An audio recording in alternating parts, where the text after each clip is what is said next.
Scripture speaks of a certain boy. His name was Samuel, and Samuel was staying in the house of the priest Eli. So one day Samuel started hearing voices, a voice calling him, Samuel, Samuel.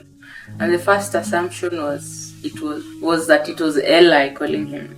Samuel went to Eli the first time, the second time, and the third time. Eli told him, if that voice calls you again, say yes, Lord. And that is how Samuel was able to hear the voice of God. And Samuel is written as one of the greatest prophets of Israel.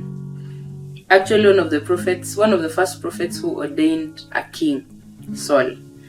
Have you ever heard the voice of God? Have you ever encountered the voice of God? Have you ever encountered a voice that you thought was from God? Welcome to the land of the living.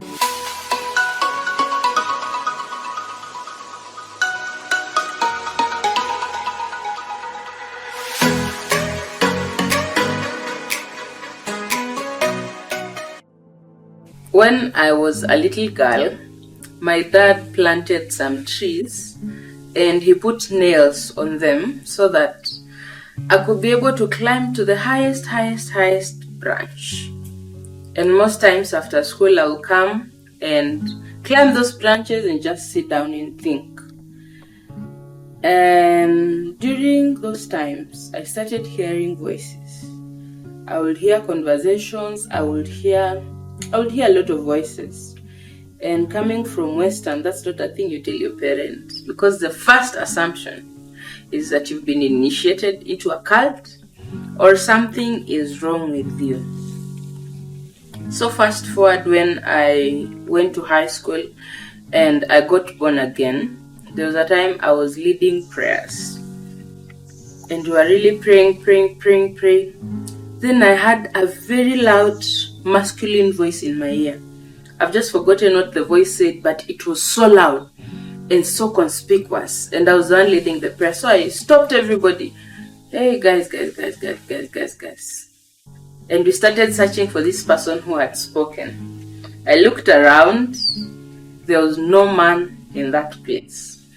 I started thinking, possibly, what could have spoken to me? And that was the beginning of hearing the voice of God. And the interesting part about hearing the voice of God is that so many voices can speak to you. The enemy can speak to you, your mind can speak to you, and God can speak to you. Sometimes, actually no, all times, you need clarity and you grow in clarity. As I have grown older, I have come to discern the voice of God. I have come to discern my voice and the voice of the enemy. I have been able to discern which voice is a true voice and which voice might be my mind speaking to me. When I go to campus, there was a day I was writing my exams and I had a voice tell me, a very loud voice in my ears. Actually, was it in my ears? No, I had a very loud voice in me, not around me. And this voice was asking me, do you know who my friends are? And I started looking around. I'm wondering, where is this voice coming from? And this voice asked me, do you want to know who my friends are?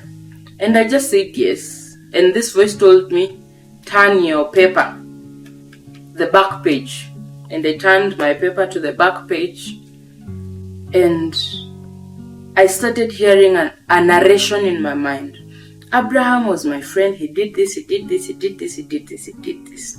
Job was my friend. And I was writing. He did this, he did this, he did this, he did this.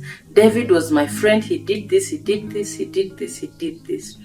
And that, it was a cut. And it was supposed to be about 40 minutes.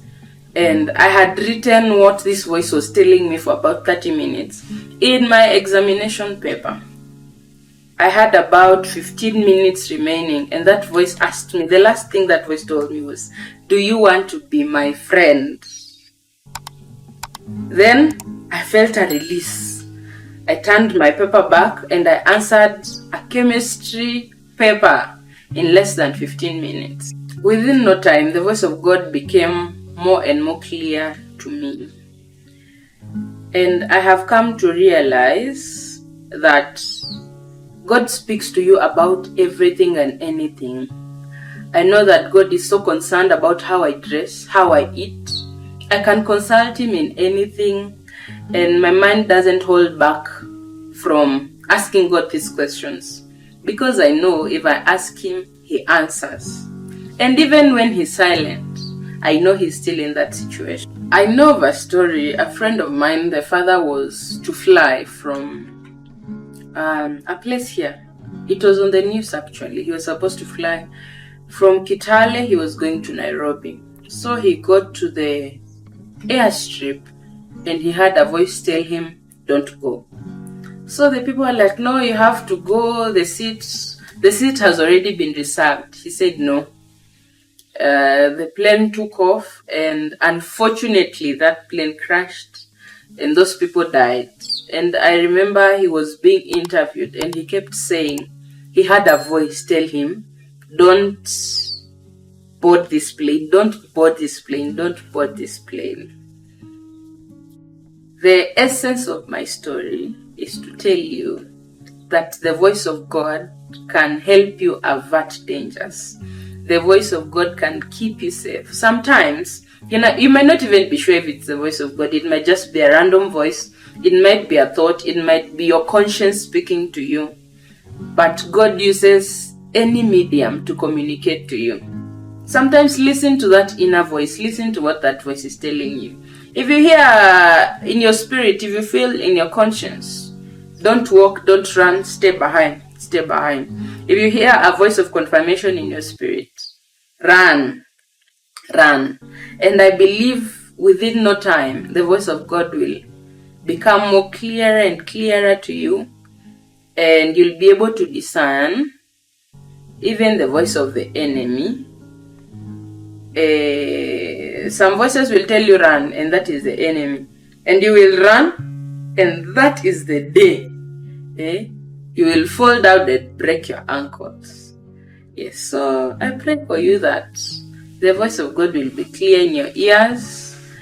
I hope you will be sensitive enough to hear and discern the voice of God.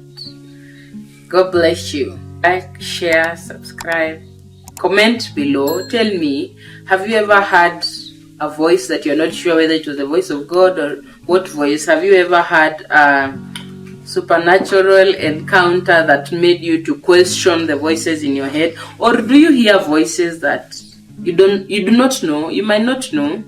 You might not be sure who is speaking to you. Do you need help to be able to discern the voice of God? Please write down your testimony, write down your thoughts, and I will see you later. Bye bye.